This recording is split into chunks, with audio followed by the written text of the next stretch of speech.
Qinspride. Dear brothers and sisters, the moment that majority of Nigerians develop positively in their mindset towards Nigeria, they will realize that development is not about PR and publicity stunt. It is something very important. There are so many analyses that determines if a nation is developing. Before I continue with today's series, here are some news that made the headline in Nigeria. Yes, the people who claimed that foreigners are dealing drugs are the real drug syndicate in Nigeria. A 38-year-old South African woman has been arrested at Nnamdi Azikiwe International Airport in Abuja after Nigerian authorities allegedly discovered 5.75 kilograms of drugs hidden in her luggage. According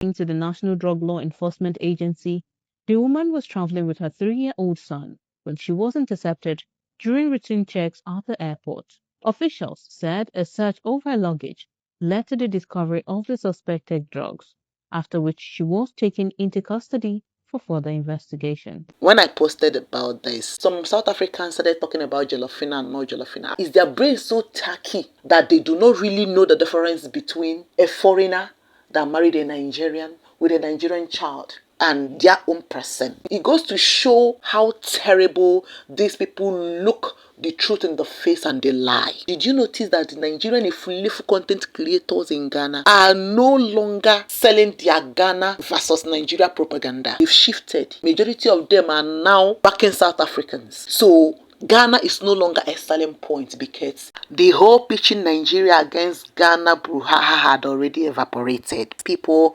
had waken up. Ghanaians are no longer being the Olodo that they wanted them to be. So because they've realized that Ghanaians are now realizing their strategy, they've shifted to the men Olodos, the South Africans. So it is not about stating the truth about Ghana and Nigeria. It is about the selling point, that which will give them more views. So any country that roars up and they are ready to take up the challenge, they will move to that country. Especially when they realize that the youths of those nations are Olodo. Any nation whose citizens test Nigerians to a point that they are ready to believe anything, that's the country they want to move to. Because their agenda is to destroy the reputation and the image of Nigeria in order to gratify any nation whose citizens are willing to take the bait in exchange for views and money. These people are terrorists. They should be declared as terrorists.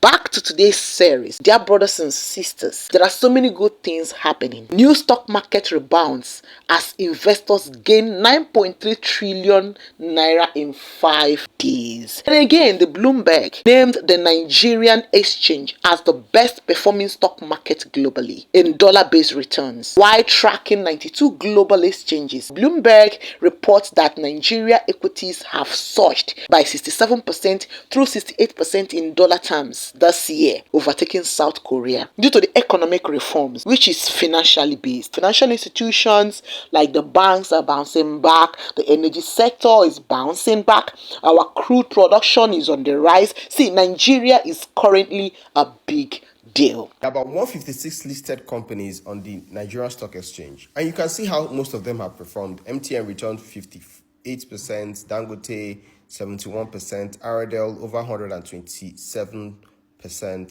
And if you calculate the amount in dollar terms, it's 68%. To make you understand this, if you had put in $10,000, what you will have gotten is an extra $6,800. That's the 68%.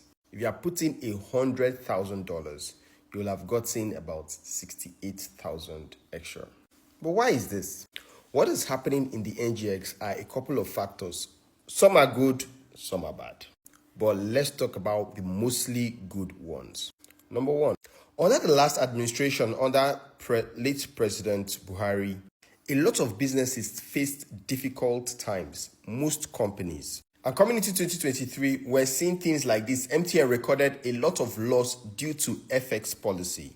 Again, most of the companies were undervalued. Their value was minimal compared to the dollar value that they really were worth. So from 2025 to this year, we're seeing a lot of repricing. Also, Most companies are giving record profits because things are expensive in Nigeria, and paying dividends. And another important factor, our brothers and sisters in diaspora. A lot of people in diaspora are coming back home to invest their money in the market. So we're seeing people changing pounds, dollars, yen, rand, and bringing into the Nigerian stock markets. And as more money is coming in, the value is increasing. Also, the pension funds limit that was increased boosted the stock market greatly this year, especially the blue chip stocks. And trust me, foreign investors are paying attention.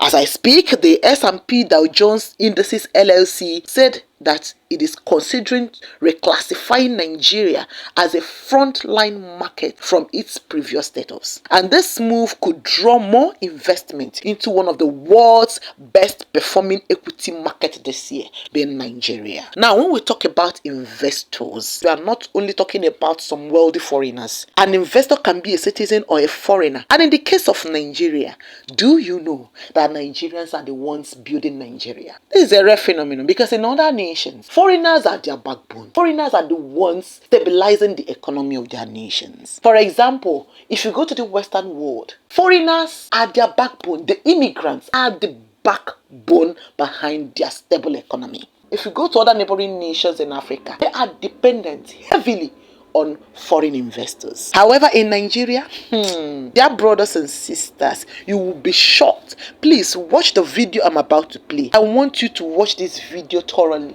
Do not skip any parts. See that the market is still in the green. That's year to date. But other than that, looking at the trend of investment, because a lot of people say, oh, okay, the reason we've seen a lot of profit taking from the market is because Nigerians or investors are trying to take position for the IPO that's expected in September. So is that really true? Are they domestic or foreign investors? Well, let's look at this. For the first quarter of this year, we saw domestic investors brought in 3.61 trillion naira for the first 3 months of the year. Foreign investors brought in 541.99 billion. So we saw that domestic investors were actually leading in the first quarter, and then domestic investors had 86.9% of the market, while foreign investors had 13 parts of the market. March, we saw that domestic investors brought about 1.45 trillion naira, that's about 83%, while foreign investors brought in 288.82 billion naira. April, we saw domestic investors brought in 1.55 trillion naira, while foreign investors 247, 86.26% for domestic and 13.74 for foreign. In May, that's the most recent data that we have. Domestic investors brought in 1.76 trillion naira, while foreign investors brought in 183.61 billion naira. That's if domestic investors had about 90.5 trillion. So year to date, we've seen foreign inflows about 400 billion naira, foreign outflows 573 billion naira, while net foreign outflow 173 billion. Let's delve more into this with Mr. Mukhtar Mohammed, the Chief Executive Officer of Finance with Mukhtar, joins me right here. Mr. Mohammed, good morning. Good morning. Welcome to the program. Thank you, my pleasure. Are you happy when you see this kind of trend? Domestic, I mean, it's our country, it's our market. Let's take a hold of it. I'm so excited, absolutely, about when the domestic market, domestic investors are leading the market, they are taking ownership of the market. That makes it very, very exciting for me as an individual. But again, you have to look at the broader picture. the broader picture is that you just want foreign investors to come into your market. That tells that they are confident in whatever you are doing, because the world has become a global business. And if you look at Nigerian market, price stability is largely driven by foreign investors rather than domestic investors. And this is boiled down to the fact that the domestic investors might be here for the long term, and then you look at that exchange rate. They might not be here for the long term, but you look at that exchange rate. Yeah, they're the ones who bring the the hard currency. The hard currency, and they may say, okay, we are bringing this hard currency for 1 year, for 2 years. So you know that this currency will be here for a year. We know that this currency will be here for 6 months. But they can leave. Exactly when. Well, they can leave even shorter. when issues are not the way it is. When there are certainty. But now we are in a stage of certainty. So that's what I'm saying. Certainty in the fact that exchange rate is their major driver. So once exchange rate is stable, you know that they will be here for a long while, because again, there's no return. The kind of return they get in Nigeria is not commensurate to what they get outside the order. You saw that report that the 5 most destination places of investors in Africa is Nigeria is the topmost place, and that could be given because of the reform and especially because of the confidence they have in their monetary policy. So why do you think we have not seen them, or is it that the domestic investors have just been very aggressive in participating in the markets? Is that why they have overtaken? Because over time it's been mostly the foreign investors. For years now, domestic investors have dominated the market. At a point we're doing over 90-something% compared to 90.5%. So definitely domestic investors have taken the lead in the market. The pension fund administrators, they've largely a lot of the funds, and then make sure that the domestic investors have those foothold, especially now we're not talking about domestic institutional investors. Those are the pension funds, and they are there to stay for the long haul because they are looking at the long term of the pension fund. The insurance sectors also. We need foreign investors, but due to the aggressive nature of Nigerians and their foresight in business, especially if there is a positive financial forecast, they will always overtake foreign investors in investing in Nigeria. And being Nigerian citizens gives them an edge in terms of documentation and paperwork. That before a foreign investor or before foreign investors conclude their paperwork, their documentation and other things, the market is already saturated. Nigeria is the future. Nigeria is a nation built by its people. And listen, let me tell you, any nation built by its people will not crumble easily.